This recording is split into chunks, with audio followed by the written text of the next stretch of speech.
Et bonjour à tous, c'est Arthur de chez CryptoRobot, j'espère que vous allez bien et on se retrouve aujourd'hui pour une nouvelle vidéo. Aujourd'hui, on va un peu regarder l'écosystème, du moins la blockchain de Terra Luna.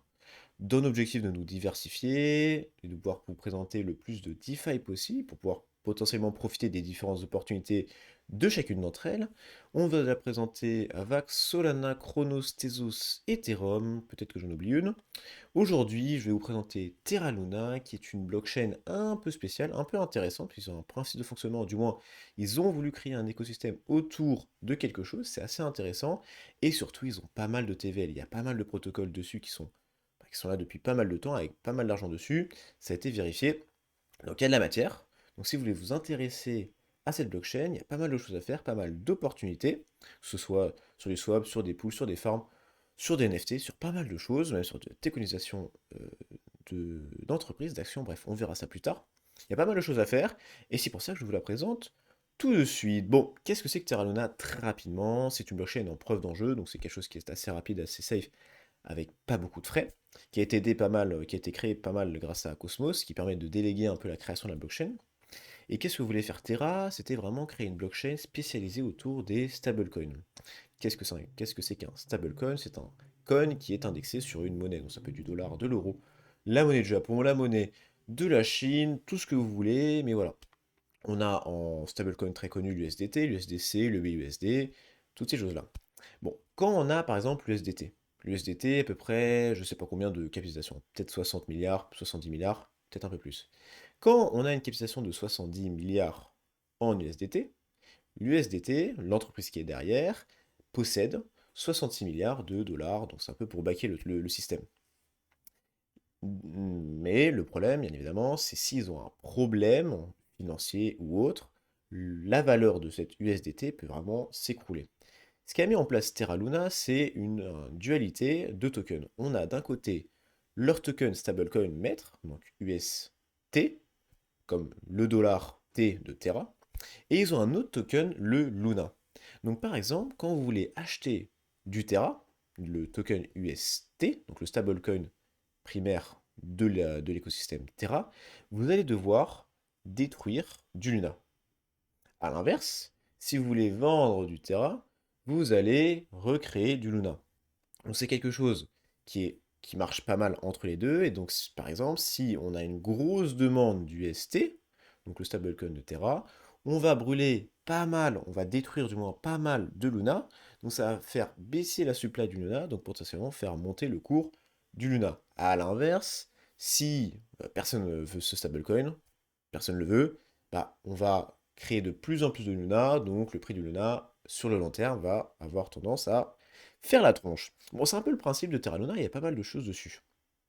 Quand on regarde un peu Defilama, Luna, Terra Luna, c'est à peu près 20 milliards de TVL dessus, c'est énorme, c'est plus que la BSC, c'est plus qu'Avalanche, c'est plus que Solana, c'est beaucoup moins qu'Ethereum, bien évidemment, mais c'est quand même un énorme bébé, et c'est pas forcément une blockchain dont on entend parler tous les jours, donc c'est pour ça que je voulais vous la présenter. Hop. Le token quelque chose à 100, je vous en ai parlé, c'est le Luna, ça performe extrêmement bien en ce moment, ça fait, en vrai, ça n'a pas subi la baisse des derniers jours, ça a super bien monté, il y a même une super bougie qui a presque atteint les 100 dollars sur le Terra Luna, quand on regarde un peu son historique, bon, c'est un tout droit, il y a eu, bah, de toute façon, le crack ici de mai, mais ça a pas mal rebondi, c'était dans un petit canal ascendant, ça a percé vers le haut, bon, ça a presque repris, mais on a bien rebondi, on est en train de taper au niveau du Fibo, donc il y a encore pas mal de marge à aller chercher pour Luna. Donc ça montre un peu l'intérêt de la blockchain, et si on a vraiment des utilisateurs pour le stablecoin UST, le Luna peut pas mal monter. Bon, le Luna, c'est très bien, c'est une DeFi, et bien évidemment, il va falloir déposer des fonds. Comment il faut faire? Premièrement, il va vous falloir télécharger le wallet de Terra. Vous ne pouvez pas utiliser MetaMask, c'est un peu dommage. Vous avez un autre wallet, c'est le Terra Station. Vous allez pouvoir avoir tout votre wallet à vous directement sur ça. Comment faire pour le télécharger? Soit vous téléchargez l'application Bureau, donc ici, ou tout simplement, un peu comme MetaMask, vous téléchargez le petit ici, browser, TerraStation, vous l'ajoutez à Chrome ou à tout autre navigateur, vous l'avez, et vous pouvez avoir un petit aperçu de votre wallet. Bon, là vous avez votre wallet, mais vous n'avez pas d'argent dessus. Comment faut faire pour rajouter de l'argent? Vous avez à peu près deux trois solutions. La première, c'est passer par un échangeur centralisé, type Binance. Je crois que Binance accepte les bridges jusqu'à Terra directement, sur la blockchain Terra.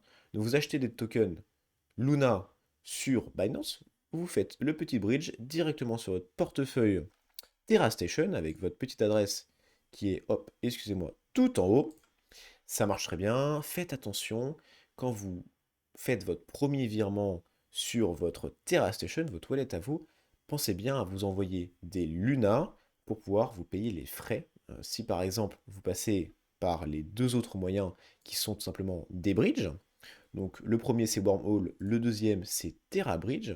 Par exemple sur TerraBridge, vous pouvez très bien vous envoyer depuis la BSC, donc depuis votre MetaMask BSC, jusqu'à votre TerraStation Terra, des autres choses, vous pouvez vous envoyer plein de choses. Si vous ne vous envoyez pas des Luna, vous n'allez pas avoir ce qu'il faut pour payer les frais, donc vous n'allez pas pouvoir tout simplement rien faire. Donc comme je vous ai dit, vous avez deux méthodes autres que la de Binance ou du moins un échangeur centralisé, c'est le TerraBridge. Vous pouvez passer de BSC, Ethereum, Harmony jusqu'à Terra directement. Vous choisissez votre token, vous mettez votre amount, vous mettez votre adresse de destination, donc c'est votre TerraStation, et pensez bien à vous connecter avec votre MetaMask, BSC ou Ethereum, tout ce que vous voulez. Wormhole, c'est à peu près le même principe. Voilà, de la BSC, Ethereum, Polygon, Solana. Vous pouvez l'envoyer directement sur Solana. Vous vous connectez avec votre wallet MetaMask. Vous sélectionnez votre token. Vous mettez votre adresse TerraStation dans Send Token, dans votre target. Et vous avez vos fonds sur Terra. Bon, on a nos fonds sur Terra. On a du Luna. On va partir du fait qu'on a du Luna. Et on va en faire quelque chose. La première application, le premier protocole, c'est TerraSwap, c'est tout simplement le protocole qui va permettre de swap vos tokens, de créer des pools de liquidité et de pouvoir enlever vos pools de liquidité, un peu comme Uniswap, PancakeSwap, TraderJoe, voilà. C'est le même principe. Donc, TerraSwap, il y a tout simplement trois onglets, Swap, Provide et Withdraw. Swap, c'est tout simplement un swap de token. Vous avez vos Luna, vous pouvez swap pour des stablecoins, donc stablecoin US, stablecoin coréen, plein de choses, et tous les tokens de l'écosystème de Terra. Vous pouvez provide, donc simplement provide des paires des paires de tokens, des paires de liquidités, donc par exemple du Luna ou avec un stablecoin, Luna avec autre chose. Et dès que vous avez cette paire de liquidités, vous pouvez très bien la withdraw pour récupérer vos tokens un par un. Donc ça, c'est assez important, le Terra. Bon, vous avez swap, vous avez potentiellement provide de la liquidité avec des paires de tokens.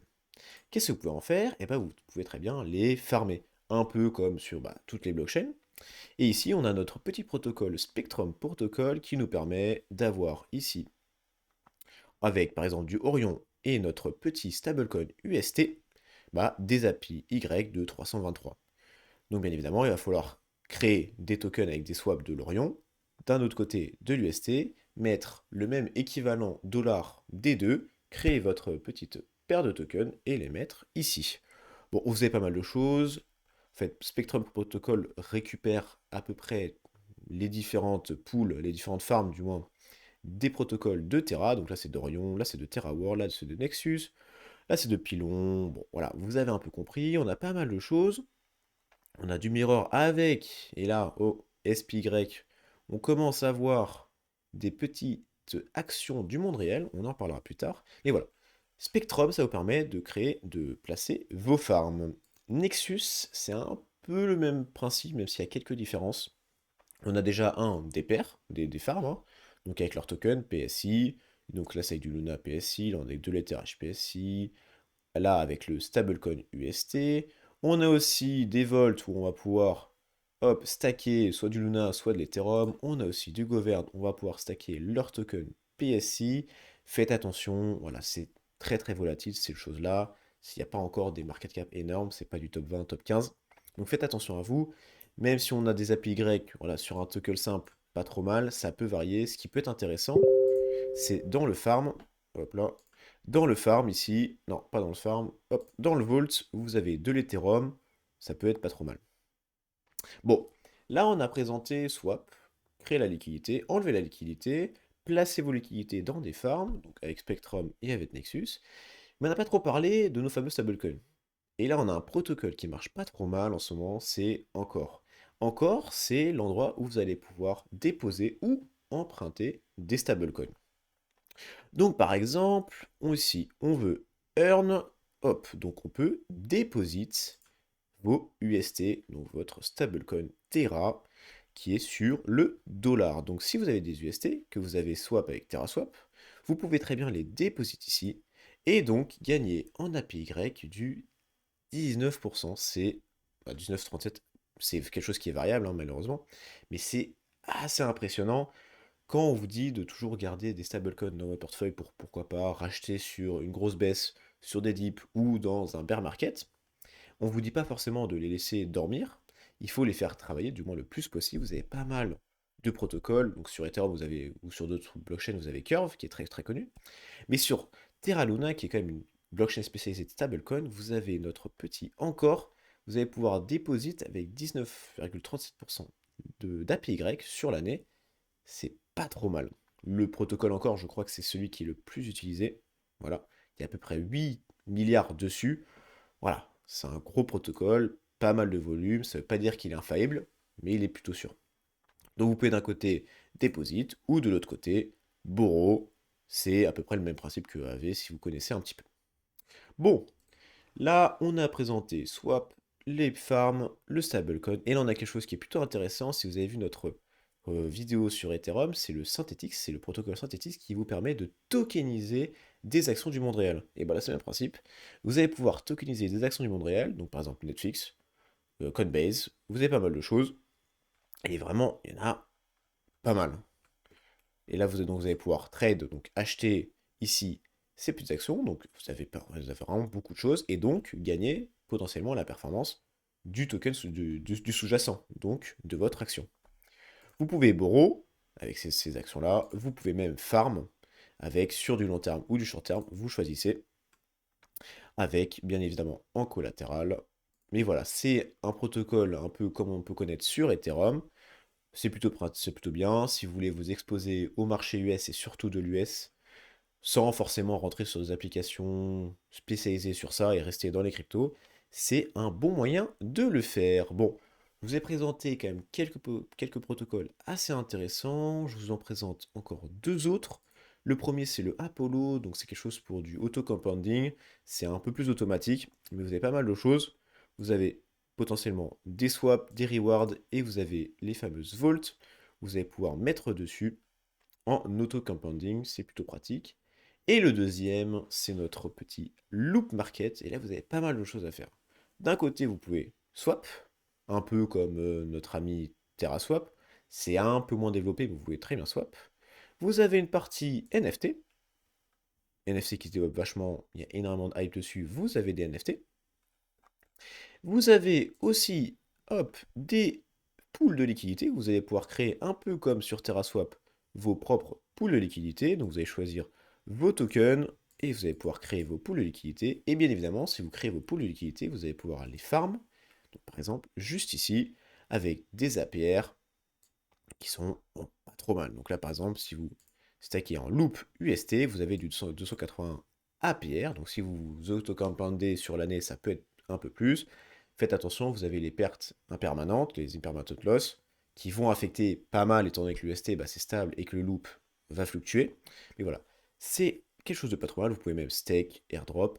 Ce que je voulais aussi vous dire, c'est sur l'écosystème Terra, il y a pas mal de protocoles qui n'ont pas encore leur token sous-jacent, leur token de gouvernance ou autre. Et donc, il y a potentiellement des airdrops de disponibles. Il y a, je ne me rappelle plus leur prénom, mais sur Twitter, il y a une communauté, il y a deux, trois personnes qui ont fait un Google Drive assez précis de tous les airdrops possibles.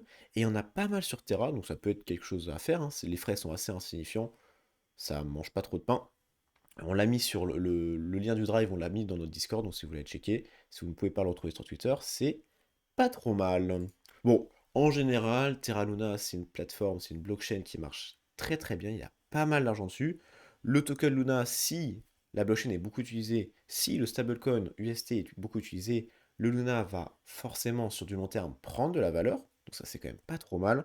On a des protocoles qui marchent très très bien avec pas mal d'argent dessus.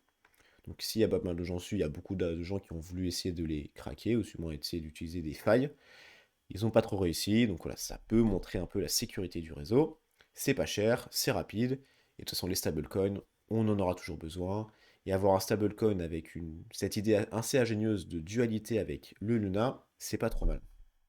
Bon, j'espère que la vidéo vous a plu, j'espère que vous avez pu découvrir un nouvel écosystème, pourquoi pas le découvrir et pourquoi pas commencer à profiter des opportunités qu'il y a dessus, un peu comme sur Avalanche, un peu comme sur Solana. On vous aide de toute façon à découvrir un peu plus la blockchain ou du moins l'écosystème crypto et ça passe par la découverte de toutes les DeFi. On est à Terra aujourd'hui, dans quelques semaines il y en aura une autre, surprise. Je vous laisse, si vous voulez, mais même si vous avez une blockchain, une DeFi à nous proposer, n'hésitez pas à la mettre en commentaire. Si vous avez une question, encore une fois, dans les commentaires ou à rejoindre notre chaîne Discord, on répond à toutes vos questions. Si vous aimez les vidéos, n'hésitez pas à lâcher un like, à vous abonner. Et pour ma part, on se retrouve très bientôt pour une prochaine vidéo. À toutes.